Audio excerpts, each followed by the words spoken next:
ಓಂ. ವಚನ ಶ್ರೀ ದೇವಿ ಮಹಾತ್ಮೆ. ಕಾಳಿಕಾ ಪುರಾಣೋಕ್ತ ವಚನ ಶ್ರೀ ದೇವಿ ಮಹಾತ್ಮೆ ಪಾರಾಯಣ ಕ್ರಮ ಹಾಗೂ ಮಹಿಷಾಸುರಮರ್ಧಿನಿ ಸ್ತೋತ್ರ ಸಹಿತ. ಲೇಖಕರು ಶಾಂತಿಪ್ರಿಯ. ಪ್ರಕಾಶಕರು ಶ್ರೀ ಗಣೇಶ ಪ್ರಕಾಶನ, ಬೆಂಗಳೂರು. ಅಧ್ಯಾಯ 1. ದೇವಿ ಸ್ತುತಿ, ದೇವಿ ದರ್ಶನ. ಒಮ್ಮೆ ಸೂತ ಪುರಾಣಿಕರಲ್ಲಿಗೆ ಬಂದ ಶೌನಕರು, ಮಹರ್ಷಿಗಳೇ, ದೇವತೆಗಳಿಗೆ ಜಯಲಕ್ಷ್ಮಿಯೂ ದುಷ್ಟ ಮಹಿಷಾಸುರನನ್ನು ಸಂಹರಿಸಿ ಲೋಕ ಕಲ್ಯಾಣ ಉಂಟು ಮಾಡಿದವಳು, ಮಹಾಶಿವನ ಅರ್ಧಾಂಗಿಯೂ ಜಗನ್ಮಾತೆಯೂ ಆದ ದೇವಿಯ ಕಥೆಯನ್ನು ಸವಿಸ್ತಾರವಾಗಿ ಹೇಳಿರಿ ಎಂದು ಪ್ರಾರ್ಥಿಸಿದರು. ಸೂತ ಪುರಾಣಿಕರಿಗೆ ಶೌನಕರು ಕೇಳಿದ್ದು ತುಂಬ ಸಂತೋಷವಾಯಿತು. ಸಾಕ್ಷಾತ್ ಶಿವನೇ ನಂದೀಶನಿಗೆ ಹೇಳಿದ ದೇವಿ ಚರಿತೆಯನ್ನು ಕೇಳುವುದು ಮುಕ್ತಿ ಸಾಧಕ. ಇದರಿಂದ ಸಂಪತ್ತು ಸೌಖ್ಯ ಉಂಟಾಗುವು ಎಂಬುದನ್ನು ಬಲ್ಲವರಾಗಿದ್ದ ಸೂತ ಪುರಾಣಿಕರು, ಶೌನಕರೇ, ನೀವು ಕೇಳಿದಂತೆ ನಿಮಗೆ ದೇವಿ ಮಹಾತ್ಮೆಯನ್ನು ಹೇಳುತ್ತೇನೆ. ಶ್ರದ್ಧಾ ಭಕ್ತಿಗಳಿಂದ ಕೇಳುವವರಾಗಿರಿ ಎಂದು ಹೇಳತೊಡಗಿದರು. ಶೌನಕರೇ, ಶ್ರುತಿ ಸ್ಮೃತಿ ಪುರಾಣಾದಿಗಳು ಶಿವನನ್ನು ದಯಾಮಯ, ಪರಮಶ್ರೇಷ್ಠ, ಸಕಲ ಬ್ರಹ್ಮ, ಗೌರಿಪ್ರಿಯ, ಗಂಗಾಧರ, ಚಂದ್ರಧರ, ಮೇರು ಪರ್ವತ, ಸಾಗರ, ನದಿ ಮೊದಲಾದವುಗಳೆಲ್ಲವನ್ನೂ ತನ್ನಲ್ಲಿ ಇರಿಸಿಕೊಂಡಿರುವ ವಿರಾಟ ರೂಪ ಮಹಾದೇವ, ಅರ್ಧನಾರೀಶ್ವರ, ಶಂಭೋ ಮಹಾದೇವ, ನಂದಿವಾಹನ, ತ್ರಿಶೂಲಧಾರಿ, ಚರ್ಮಾಂಬರಧಾರಿ ಎಂದೆಲ್ಲ ಹೊಗಳುತ್ತಿವೆ. ಇಂಥ ಮಹಾಶಿವನು ರಜತಾದ್ರಿಯಲ್ಲಿ ವಾಸಿಸುತ್ತಿದ್ದನು. ರಜತಾದ್ರಿಗೆ ಶಿವಪುರ, ಕೈಲಾಸವೆಂದೂ ಹೆಸರುಗಳಿವೆ. ರಜತಾದ್ರಿಯು ಅತ್ಯಂತ ಸುಂದರ ಪ್ರದೇಶವೆನಿಸಿ ಶಿವ ಸಾನ್ನಿಧ್ಯದಿಂದ ಕಂಗೊಳಿಸುತ್ತಿದ್ದಿತು. ಅಲ್ಲಿ ಮಹಾಜ್ಞಾನಿಗಳ ಆಶ್ರಮಗಳೂ ಇದ್ದವು. ಬ್ರಹ್ಮನನ್ನು ಕುರಿತು ಧ್ಯಾನಾಸಕ್ತರಾಗಿದ್ದ ಋಷಿಮುನಿಗಳ ಸಮೂಹದಿಂದಾಗಿ ಅದೊಂದು ಪವಿತ್ರ ಪ್ರದೇಶ ಎನಿಸಿತ್ತು. ಹಲವಾರು ವನ್ಯ ಮೃಗಗಳು ಆ ಪರ್ವತ ಪ್ರದೇಶವನ್ನು ತಮ್ಮ ವಾಸಸ್ಥಾನವಾಗಿ ಮಾಡಿಕೊಂಡಿದ್ದವು. ರಜತಾದ್ರಿಯಲ್ಲಿ ಅಲ್ಲಲ್ಲಿ ನೀರಿನ ಚಿಲುಮೆಗಳು, ಚಂದ್ರಕಾಂತ ಶಿಲೆಗಳೂ ಇದ್ದವು. ಬಾಳೆ, ಮಾವು, ತೆಂಗು, ನೆಲ್ಲಿ, ನಿಂಬೆ, ನೇರಳೆ, ತಾಳೆ, ಸೀಬೆ, ಹಲಸು, ನುಗ್ಗೆ ಮೊದಲಾದ ವೃಕ್ಷಗಳು ತುಂಬಿದ್ದು ಇಡೀ ಪ್ರದೇಶವನ್ನು ತಂಪಾಗಿರಿಸಿತ್ತು. ರಸ್ತೆಗಳಲ್ಲಿ ಸಾಲು ಮರಗಳಿದ್ದು ರಸ್ತೆಗೆ ಶೋಭೆ ತಂದುಕೊಟ್ಟಿದ್ದವು. ರಜತಾದ್ರಿಯ ಗಿರಿ ಗಹ್ವರಗಳ ಮೇಲೆ, ಮರ ಬಳ್ಳಿಗಳ ಮೇಲೆ ಕುಳಿತು ತಮ್ಮ ಚಿಲಿಪಿಲಿ ಗಾನದಿಂದ ಹಕ್ಕಿಗಳು ಅಲ್ಲಿನ ನಿವಾಸಿಗಳಿಗೆ ಮುದ ನೀಡುತ್ತಿದ್ದವು. ರಜತಾದ್ರಿಯಲ್ಲಿ ಸಾಮಾನ್ಯವಾಗಿ ವೈರಿಗಳಾಗಿರುತ್ತಿದ್ದ ಪ್ರಾಣಿಗಳು ಸ್ನೇಹ ಬೆಳೆಸಿದ್ದವು. ಪ್ರಾಣಿಗಳಲ್ಲಿ ಕಚ್ಚಾಟವೆಂಬುದೇ ಇರಲಿಲ್ಲ. ಯಾರು ಬೇಕಾದರೂ ನಿರ್ಭಯವಾಗಿ ಓಡಾಡಬಹುದಿತ್ತು. ಇದೆಲ್ಲ ಶಿವಕರುಣೆಯಲ್ಲದೆ ಮತ್ತೇನು? ರಜತಾದ್ರಿಯಲ್ಲಿ ಲಕ್ಷ ದಶಗಾವುದದ ಕೋಟೆ, ದಶಲಕ್ಷದವರೆಗೂ ಪೇಟೆ, ಒಳಕೋಟೆ 5 ಲಕ್ಷ ಇದ್ದವು. ರಸ್ತೆಗಳ ಎಡಬಲಗಳಲ್ಲಿ ಸಾಲು ಸಾಲಾಗಿ ಬಹಳಷ್ಟು ಮನೆಗಳಿದ್ದವು. ಒಂದೊಂದು ಮನೆಯಲ್ಲಿ ಐರಾವತ ಆನೆ, ಉಚ್ಚೈಶ್ರವ ಕುದುರೆಗಳಿದ್ದವು. ವಜ್ರಾಯುಧವಿಲ್ಲದ ಮನೆ ಇರಲಿಲ್ಲ ಎನ್ನಬಹುದು. ಪೇಟೆಗಳು ಅಲಂಕೃತವಾಗಿರುತ್ತಿದ್ದವು. ಮನೆಗಳ ಮುಂದೆ ಸುಂದರವಾದ ವೃಕ್ಷಗಳು ಇದ್ದು ಅವುಗಳಲ್ಲಿ ಹಲವು ಕಲ್ಪವೃಕ್ಷಗಳು. ಕೈಲಾಸದ ಪ್ರಜೆಗಳು ನಿತ್ಯ ಶಿವದರ್ಶನ ಮಾಡುತ್ತಾ ಸಂತೋಷದಿಂದಿರುತ್ತಿದ್ದರು. ಶಿವ ಭಗವಾನನ ಸಭೆಯೇ 11,000 ಯೋಜನದಷ್ಟು ವಿಸ್ತಾರವಾಗಿದ್ದಿತು. ಒಂದು ಸಲಕ್ಕೆ ಅಸಂಖ್ಯ ಜನ ಶಿವದರ್ಶನ ಪಡೆಯಬಹುದಿತ್ತು. ಶಿವನ ಶಯ್ಯಾಗೃಹವು ಕೋಟಿ ಸೂರ್ಯ ಪ್ರಕಾಶಮಯವಾಗಿದ್ದಿತು. ಶಿವಪುರದಲ್ಲಿರುವವರೆಲ್ಲ ಪುಣ್ಯವಂತರೆಂಬುದನ್ನು ರಜತಾದ್ರಿಯ ವೈಭವ ಸಾರುತ್ತಿತ್ತು. ಶಿವನ ಸಭೆ ಎಂದರೆ ಅದರದೇ ಒಂದು ವೈಭವ. ಸಭಾದ್ವಾರದ ಎಡಬಲಗಳಲ್ಲಿ ಖಡ್ಗ ಗದೆಗಳನ್ನು ಹಿಡಿದು ಕೆಂಪಾದ ಕಣ್ಣುಗಳಿಂದ ಕೂಡಿದ ಘೋರ ರೂಪದ ದ್ವಾರಪಾಲಕರು ನಿಂತಿರುತ್ತಿದ್ದರು. ಶಿವನ ಸಭೆಯಲ್ಲಿರುತ್ತಿದ್ದವರು ಸಾಮಾನ್ಯರಲ್ಲ. ಕಿನ್ನರ, ಸಿದ್ಧ, ವಿದ್ಯಾಧರರು, ಗರುಡ, ಯಕ್ಷಗಂಧರ್ವರು, ಗುಹ್ಯಕರು, ಶಿವಗಣಗಳು, ಪ್ರಮಥರು, ದೇವತೆಗಳು, ನಿಶಾಚರರು, ಕಿಂಪುರುಷರೇ ಮೊದಲಾದ ಹಲವರು ಸಭೆಯಲ್ಲಿ ಶಿವಧ್ಯಾನ ನಿರತರಾಗಿ ಕುಳಿತಿರುತ್ತಿದ್ದರು. ಇವರಲ್ಲದೆ ಶಿವ ಪರಮಾತ್ಮನ ಮಹಾದರ್ಶನಕ್ಕಾಗಿ ಬಂದ ಹಲವರು ವಿನಾಯಕ, ವೀರಭದ್ರ ಹಾಗೂ ಷಣ್ಮುಖ ಶಿವನ ಮಕ್ಕಳು ಶಿವನ ಮುಂದೆ ಕುಳಿತಿರುತ್ತಿದ್ದರು. ದಕ್ಷ ಯಜ್ಞ ಕಾಲದಲ್ಲಿ ದಕ್ಷನ ಸೊಕ್ಕನ್ನು ಅಡಗಿಸಲು ಶಿವನ ರೌದ್ರದಿಂದ ಉದಿಸಿದವನು ವೀರಭದ್ರ. ವಿನಾಯಕ ಗೌರಿಯ ಇಚ್ಛಾನುಸಾರ ಉದ್ಭವಿಸಿದ ಬಾಲಕ. ಆದರೆ ಶಿವನ ಕೋಪಕ್ಕೆ ಶಿರವನ್ನು ಬಲಿಕೊಡಬೇಕಾಗಿ ಬಂದು ಗಜಮುಖವನ್ನು ಧರಿಸಿ ಉಳಿದವನು. ಷಣ್ಮುಖ ತಾರಕಾಸುರನ ವಧೆಗಾಗಿ ಶಿವ ಪಾರ್ವತಿಯರಿಗೆ ಕುಮಾರನಾಗಿ ಹುಟ್ಟಿದವನು. ಶಿವನ ಸಭೆಯಲ್ಲಿ ಗಾನಲೋಲ ಶಿವನ ಸ್ತುತಿ ಮಾಡುತ್ತಾ ನಾರದರು ಹಾಗೂ ತುಂಬುರರು ಇರುತ್ತಿದ್ದರು. ಭೃಂಗಿಯ ನಾಟ್ಯ ನೆರೆದಿದ್ದವರನ್ನು ರಂಜಿಸಿದರೆ ನಂದಿಯ ಮದ್ದಳೆ ದನಿಗೂಡಿಸುತ್ತಿತ್ತು. ಇವರಲ್ಲದೆ ಶಿವನ ರೂಪವೇ ಇರುತ್ತಿದ್ದವರೂ ಇದ್ದರು. ಆದರೆ ಇವರು ಶಿವನಿಗಿದ್ದ ನೀಲಕಂಠ ಉಳ್ಳವರಾಗಿರದೆ ಸುಲಭವಾಗಿ ಇವರನ್ನು ಬೇರೆಯಾಗಿಯೇ ಗುರುತಿಸಬಹುದಿತ್ತು. ಕೈಲಾಸದ ಜನರ ಭಾಗ್ಯವೇ ಭಾಗ್ಯ. ನಿತ್ಯ ಶಿವದರ್ಶನ. ಶಿವ ಪರ್ವತಗಳ ಸೋಮದೇವ, ಸೋಮೇಶ್ವರನೆಂದು ಅವನಿಗೆ ಹೆಸರು. ಅವನ ತಲೆಗೂದಲಲ್ಲಿ ಚಂದ್ರನಿದ್ದಾನೆ. ಜಟೆಯ ಮೂಲಕ ಹರಿದಿದ್ದಾಳೆ ಪವಿತ್ರ ಗಂಗೆ. ಹಿಮಾಲಯದ ತಪ್ಪಲಲ್ಲಿ ಗಂಗೆ 100 ಚಿಕ್ಕ ತೊರೆಗಳಾಗಿ ಹರಿದು ದೊಡ್ಡ ನದಿಯಾಗಿ ಒಂದುಗೂಡಿದ್ದಾಳೆ.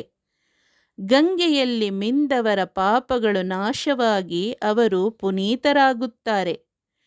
ಶಿವನಿಗೆ ಗಂಗಾಧರನೆಂಬ ಹೆಸರು ಬಂದುದೇ ಗಂಗೆಯನ್ನು ಧರಿಸಿದ್ದರಿಂದಲ್ಲವೇ? ಶಿವ ಸಾನ್ನಿಧ್ಯವಿರುವ ಕೈಲಾಸ ಭರತ ಭೂಮಿಗೆ ಅಭಿಮುಖವಾಗಿ ದಕ್ಷಿಣ ದಿಕ್ಕನ್ನು ದಿಟ್ಟಿಸುವಂತಿದೆ. ಶಿವನ ತಲೆಯಲ್ಲಿರುವ ಹೊಳೆಯುತ್ತಿರುವ ಚಂದ್ರ ಶ್ವೇತವರ್ಣನಿದ್ದಾನೆ. ಶ್ವೇತವರ್ಣ ಸನ್ಯಾಸ, ವಿರಕ್ತಿ, ತಪಶ್ಚರ್ಯೆ ಇವುಗಳ ಸಂಕೇತ.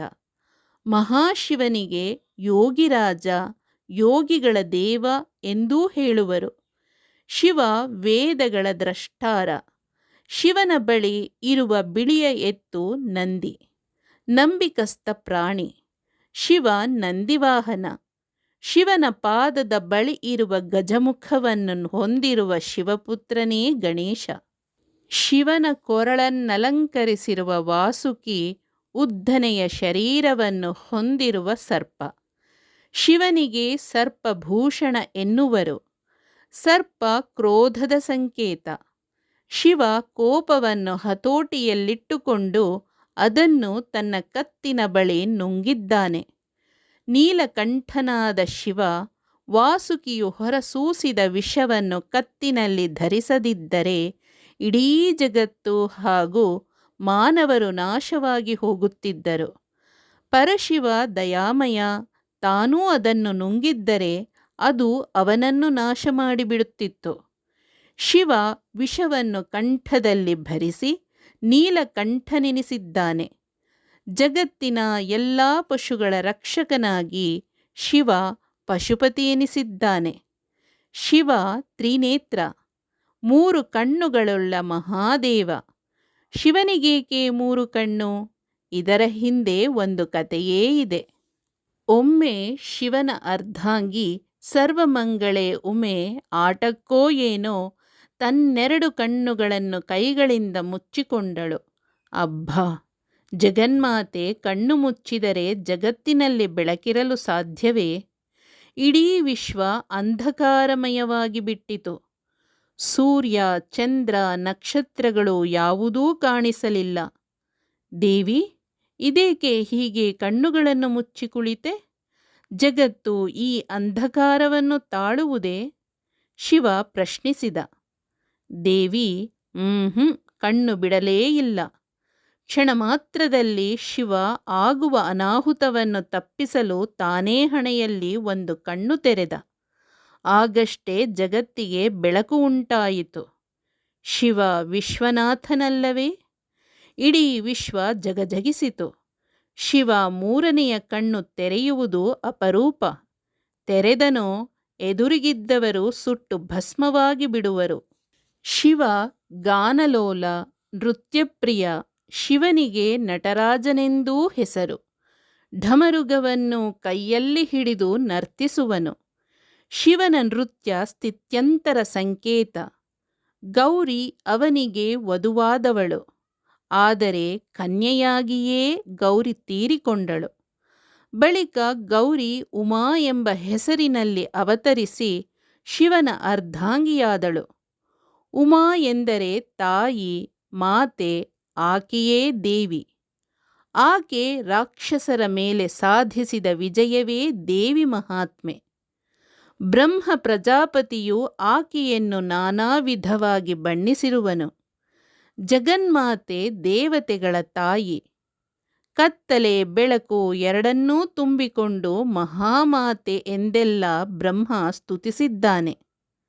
ದೇವಿ ಚಂಡಿಕಾಂಬ ಆಗಿ ಒಣ ಹುಲ್ಲಿಗೆ ಬೆಂಕಿ ಹೇಗೋ ಹಾಗೆ ರಾಕ್ಷಸರಿಗೆ ಸಿಂಹಸ್ವಪ್ನ. ದೇವಿ ನಿತ್ಯಮಂಗಳೆ, ಶಕ್ತಿ ಸ್ವರೂಪಿಣಿ. ಆಕೆ ಕೈಲಾಸದಲ್ಲಿ ಶಿವ ಸಾನ್ನಿಧ್ಯದಲ್ಲಿದ್ದು ನಿತ್ಯವೂ ಶಿವನಿಗೆ ಆರತಿ ಬೆಳಗಿ ಸದಾ ಶಿವನಿಗೆ ಜಯವಾಗಲಿ ಎಂದು ಹಾರೈಸಿ ನಮಸ್ಕರಿಸುತ್ತಾಳೆ. ಶಿವ ಧ್ಯಾನಮಗ್ನ. ಧ್ಯಾನಮಗ್ನನಾಗಿರುವಾಗ ಶಿವ ಜಗತ್ತನ್ನು ಕುರಿತು ಚಿಂತಿಸುವನು. ಸೃಷ್ಟಿಗೆ ತೊಡಗಿದಾಗ ವಾದ್ಯ ತಯಾರಕನು ಹೇಗೆ ವಾದ್ಯ ತಯಾರಿಕೆಗೆ ಎಳೆಯ ಮರವನ್ನು ಬಳಸುವಲ್ಲಿ ಅದರ ಮೇಲೆ ಒಲವು ತೋರುವನೋ ಹಾಗೆ ಶಿವನು ಜಗತ್ತನ್ನು ಪ್ರೀತಿಸುವನು. ಶಿವ ಸೃಷ್ಟಿಕರ್ತನಂತೆ ಲಯಕಾರಕನೂ ಆಗಿದ್ದಾನೆ. ಉಮಾ ಶಿವನ ಅರ್ಧಾಂಗಿ. ಉಮಾ ಎಂದರೆ ಬೆಳಕು ಎಂದೂ ಅರ್ಥವಿದೆ. ದೇವತೆಗಳು ಆಕೆಗೆ ವರ ನೀಡುವವರೆಗೂ ನೀರಿನ ಮೇಲೆ ನಿಂತು ತಪಸ್ಸು ಮಾಡಿದಳು. ಪಾರ್ವತಿ, ದುರ್ಗೆ, ಸತಿ, ಗೌರಿ, ಚಾಮುಂಡಿ, ಕಾಳಿ, ದೇವಿ ಮತ್ತು ಸರ್ವಮಂಗಳೆ ಎಂದು ಉಮೆಗೆ ವಿವಿಧ ಹೆಸರುಗಳಿವೆ. ಶಿವ ತನ್ನ ಸತಿ ಪಾರ್ವತಿಯನ್ನು ತನ್ನ ತೊಡೆಯ ಮೇಲೆ ಕೂರಿಸಿಕೊಳ್ಳುವನು. ಆಗ ದೇವತೆಗಳು ಪುಷ್ಪವೃಷ್ಟಿ ಮಾಡುವರು. ಇಡೀ ಬ್ರಹ್ಮಾಂಡವೇ ಈ ದೃಶ್ಯ ವೀಕ್ಷಣೆಯಿಂದ ಆನಂದ ತುಂದಿಲವಾಗುತ್ತದೆ. ಆಗ ಭೃಂಗಿಯು ಮೃದಂಗ ತಾಡನಕ್ಕೆ ತಕ್ಕುದಾಗಿ ಕುಣಿಯುತ್ತಾನೆ. ಶಿವನ ಮಹಾಸಭೆ ಕೋಟಿ ಸೂರ್ಯ ಚಂದ್ರ ಪ್ರಕಾಶಮಯವಾಗಿ ಬೆಳಗುತ್ತದೆ. ಶೌನಕರೇ, ಹೀಗೆ ಪ್ರತಿನಿತ್ಯ ಶಿವನ ಸಭೆ ಜರುಗಿ ನೋಡಲು 2 ಕಣ್ಣು ಸಾಲದಾಗುತ್ತದೆ. ಶಿವನ ಪರಿವಾರದಲ್ಲಿ ವೀರಭದ್ರ, ಷಣ್ಮುಖ, ವಿನಾಯಕ, ನಂದಿ, ಭೃಂಗಿ, ಪಾರ್ವತಿ, ತುಂಬುರು ಇವರೆಲ್ಲ ಇರುತ್ತಾರಾಗಿ ಅದು ಒಂದು ದಿವ್ಯ ಪರಿವಾರ. ಶ್ರುತಿ, ಸ್ಮೃತಿ, ಪುರಾಣಗಳು ಶಿವನ ಸಾಮೀಪ್ಯವನ್ನು ಪಡೆದವರು ಜಗತ್ತಿನಲ್ಲೇ ಮಹಾಪುಣ್ಯವಂತರೆಂದು ಕೊಂಡಾಡಿವೆ. ನಂದಿಯ ಮದ್ದಳೆ, ಭೃಂಗಿಯ ನಾಟ್ಯ ಎಲ್ಲ ಶಿವಮಹಿಮೆ. ಒಂದು ದಿನ ಇಂತಹ ದೊಡ್ಡ ಸಭೆಯು ಜರುಗಿ 3 ಕಾಲಿನ ಭೃಂಗಿಯು ನಾಟ್ಯವಾಡಿ ಶಿವನ ಮನಸ್ಸು ಸಂತೋಷಪಡಿಸಿದನು. ನಾಟ್ಯ ಮುಗಿಸಿದ ಬಳಿಕ ನಂದೀಶನು ಮೃದಂಗವನ್ನು ಕೆಳಗಿಟ್ಟು ಶಿವನಿಗೆ ಸಾಷ್ಟಾಂಗವೆರಗಿದನು.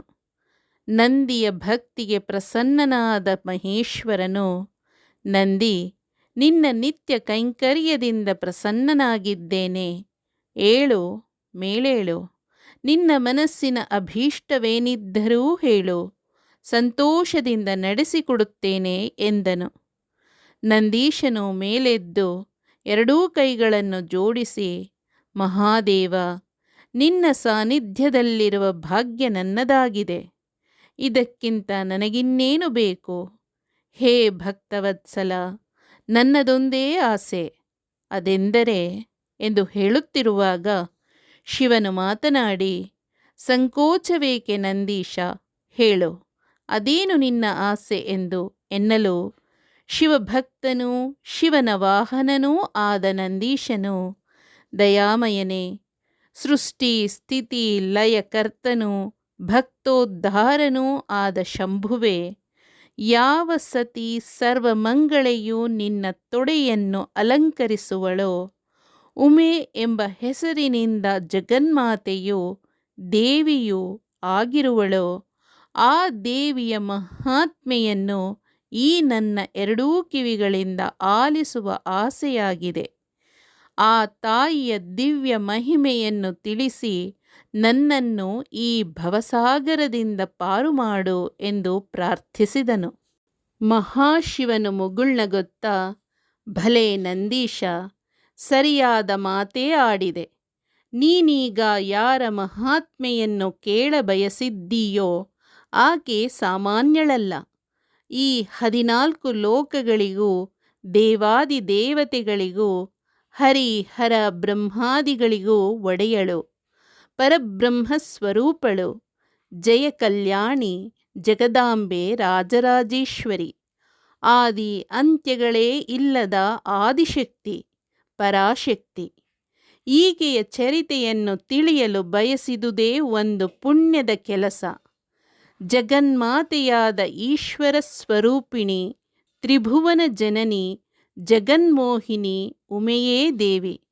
ಯಾವ ಜಗತ್ತೇ ಶರೀರವಾಗಿರುವ, ಜಗತ್ತಿನಲ್ಲಿ ಕಾಣುವ ಮೇರು ಪರ್ವತ, ಸಾಗರ, ನದಿ ಮೊದಲಾದವುಗಳೆಲ್ಲವನ್ನೂ ತನ್ನಲ್ಲಿರಿಸಿಕೊಂಡು ವಿರಾಟ ರೂಪವೆನಿಸಿರುವ ಈಶ್ವರನಿರುವಂತೆ ಪಾರ್ವತಿ, ಸರಸ್ವತಿ, ಲಕ್ಷ್ಮಿ ಇವರುಗಳು ಈಶ್ವರರೆನಿಸಿರುವರು. ನಂದೀಶ, ಬ್ರಹ್ಮದಲ್ಲಿ ಚಿಚ್ಚಕ್ತಿ ಮಾಯೆ ಇವೆರಡೂ ಆವಿರ್ಭವಿಸಿದವು. ಇವೆರಡೂ ಬ್ರಹ್ಮಾಂಡದಲ್ಲಿ ಅನಾದಿಕಾಲದಿಂದಲೂ ಶೋಭಿಸುತ್ತಿವೆ. ಚಿಚ್ಚಕ್ತಿಯೇ ಚೈತನ್ಯ, ಮಾಯೆ ವಿದ್ಯೆ ಅವಿದ್ಯೆ ಎಂದು ಎರಡಾಗಿದ್ದು, ಇವೆರಡರಲ್ಲೂ ಜೀವ ಮತ್ತು ಈಶ್ವರರು ಕಂಡುಬರುತ್ತಿದ್ದಾರೆ. ನಾನು ಈಶ್ವರರು ಎಂದು ಯಾರಿಗೆ ಹೇಳಿದೆನೋ ಅದು ಮಾಯೆಯಲ್ಲಿ ಇರುವಂಥದ್ದಾಗಿದೆ. ಸತ್ಯ, ರಾಜಸ, ತಮಸ್ ಇವು ಈಶ್ವರರೇ. ದೇವಿಯು ಇಡೀ ವಿಶ್ವವನ್ನು ಧರಿಸಿ ಸ್ವರಾಡ್ರೂಪಳಾಗಿರುವಳು. ಈಕೆ ಶಾಶ್ವತಳು. ನಾವು ಯಾವುದನ್ನು ಪ್ರಕೃತಿ ಎನ್ನುತ್ತೇವೆಯೋ ಆ ಮೂಲ ಪ್ರಕೃತಿಯೇ ಶಕ್ತಿ. ಅದು ಹೊಳೆಯುತ್ತಿರುವ ಚೈತನ್ಯವಾಗಿದೆ. ಅದೇ ಮಹಾವಿದ್ಯೆ. ಆ ಮಹಾವಿದ್ಯೆಯೇ ರಾಜರಾಜೇಶ್ವರಿ, ತ್ರಿಲೋಕಮಾತೆ ಲಲಿತೆ.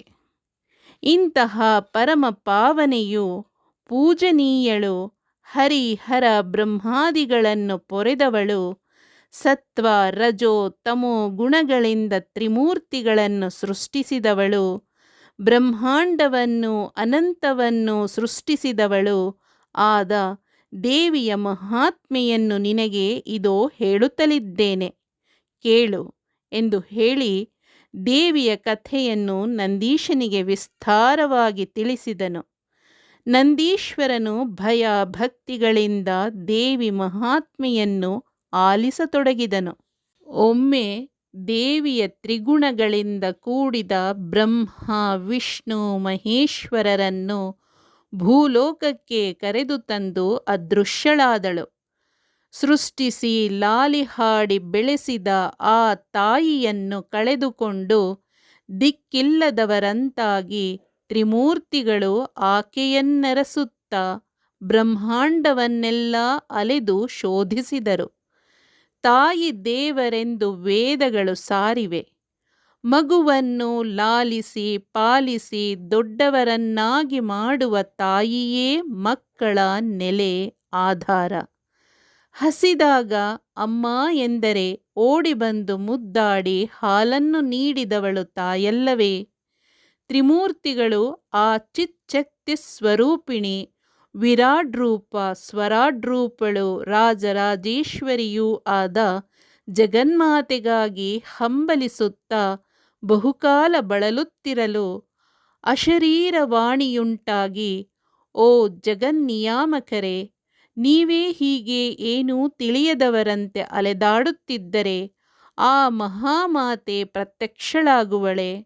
ಯಾವುದೇ ಕಾರ್ಯ ಸಿದ್ಧಿಯಾಗಬೇಕಾದರೆ ಅವಿರತ ಸಾಧನೆ ಮಾಡಬೇಕಲ್ಲದೆ ಕಾರ್ಯವಾಗದು. ಭಕ್ತಿಯೇ ಮುಕ್ತಿಗೆ ಸಾಧನವಲ್ಲವೇ? ನೀವು ಭಕ್ತಿಯಿಂದ ತಪಸ್ಸು ಮಾಡಿ ದೇವಿಯನ್ನು ಒಲಿಸಿಕೊಳ್ಳಿರಿ. ದೇಹವನ್ನು ದಂಡಿಸುತ್ತಾ ನೀರಾಹಾರಿಗಳಾಗಿ ತಪಸ್ಸು ಮಾಡಿರಿ.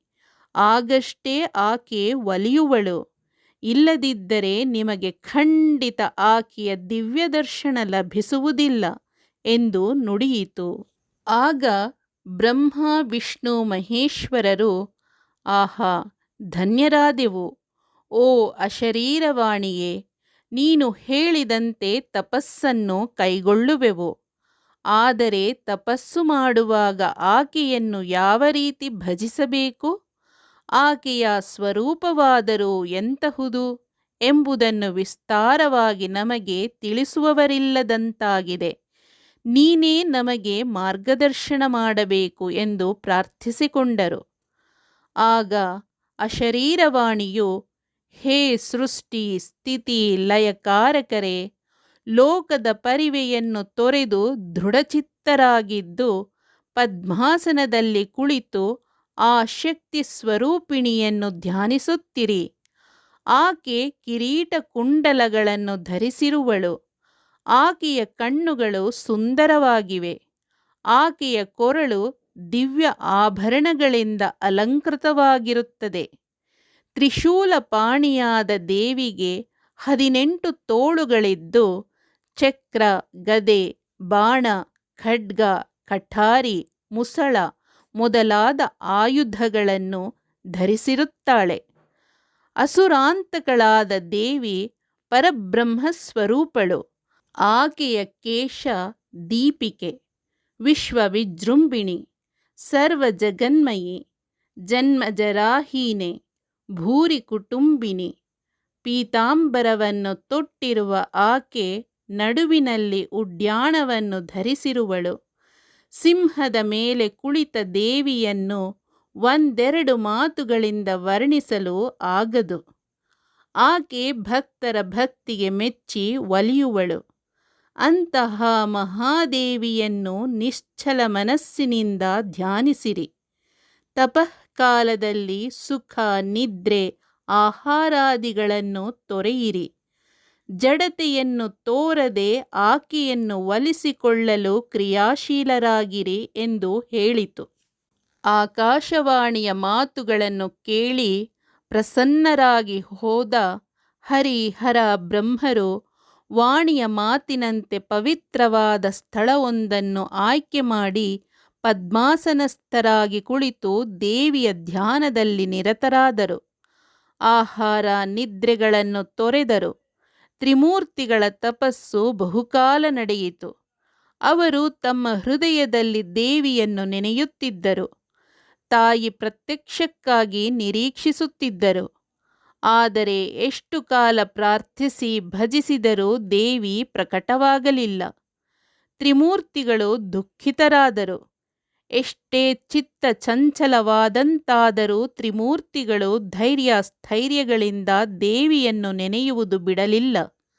ಅಶರೀರವಾಣಿಯು ತಿಳಿಸಿದ ದೇವಿಯ ಸ್ವರೂಪವನ್ನು ನೆನೆದು ವಿಧ ವಿಧವಾಗಿ ಸ್ತುತಿಸುತ್ತಾ ಬ್ರಹ್ಮರು, ಅಮ್ಮ ತಾಯೇ, ನಮ್ಮನ್ನು ಅನಾಥರಾಗಿ ಬಿಟ್ಟು ಹೋಗಲೆಂದು ಸೃಷ್ಟಿಸಿದೆಯಾ?